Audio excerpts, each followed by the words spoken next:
Boker Tov, nous sommes le jeudi 22 mars 2018, le 6 Nissan 5778, Daniel Haïk au micro, David Amara à la technique. Nous sommes heureux de vous retrouver ce matin sur Studio Qualita pour une nouvelle heure d'actualité, une heure d'actualité que nous allons débuter dans quelques instants par un premier journal avec l'actualité brûlante de ce début de matinée. Et puis vers 8h10, nous serons en ligne avec Aryeh Ben-Semoun, directeur général d'Elnet France, ancien président de la communauté juive de Toulouse. Aryeh Ben-Semoun qui a participé aux côtés de Manuel Valls hier à la clôture du Forum international sur l'antisémitisme. Il nous confiera ses sentiments donc sur ce colloque, sur cette réunion, sur l'antisémitisme en particulier en France et en Europe au cours de cette semaine qui a été marquée par le 6e anniversaire donc, de l'attentat contre l'école de Tsar HaTorah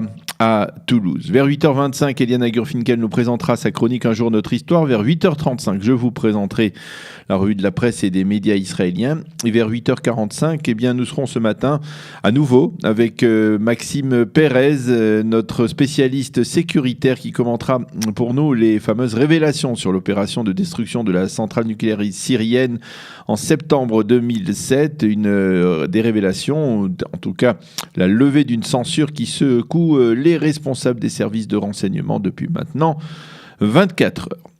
Les grands titres de l'actualité, justement, donc, avec ces révélations. Sur l'attaque par l'armée de l'air israélienne de la centrale nucléaire syrienne de Deir Hazour dans l'est de la Syrie, c'était le 6 septembre 2007, et les répercussions de cette attaque, parce que si hier, eh bien, à la même heure, tout le monde vantait l'audace des pilotes de Tsahal qui ont déversé 17 tonnes de bombes sur cette centrale située dans l'est de la Syrie, si la classe politique avait à ce moment-là salué unanimement Ehud Olmert pour avoir pris une telle décision, et bien 24 heures plus tard, on peut dire que ces révélations, qui sont tout à l'honneur des services de renseignement israéliens, ont déjà un goût amer, un goût de polémique. Polémique entre Ehud Barak et Ehud Olmert, alors qu'il semble évident qu'il ne fallait pas traîner après avoir appris l'existence de cette centrale, presque par hasard, et qu'il fallait tout faire pour la détruire avant qu'elle ne soit active. Eh bien, des voix se sont fait entendre hier qui accusent Ehud Barak d'avoir voulu délibérément retarder cette opération. Chaim Ramon, par exemple, l'ancien ministre,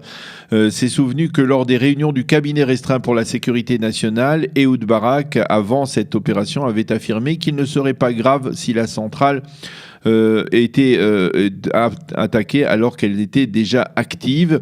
Selon Ramon, Barak avait une conduite obsessive, a-t-il dit, concernant cette centrale nucléaire syrienne, et d'autres témoignages le confirment. Et la raison apparemment pour laquelle Ehud Barak voulait retarder l'opération aurait été liée aux enquêtes contre Ehud Olmert et au désir de Barak lui-même de récupérer l'exclusivité du crédit dans d'une telle opération, après qu'Ehud Olmert aurait été contraint de démissionner, entre autres même par Ehud Barak. Seconde polémique presque plus grave, celle entre Tamir Pardo, qui était alors le numéro 2 du Mossad israélien, et le patron de l'époque des services de renseignement militaire, le général Amos Yadlin.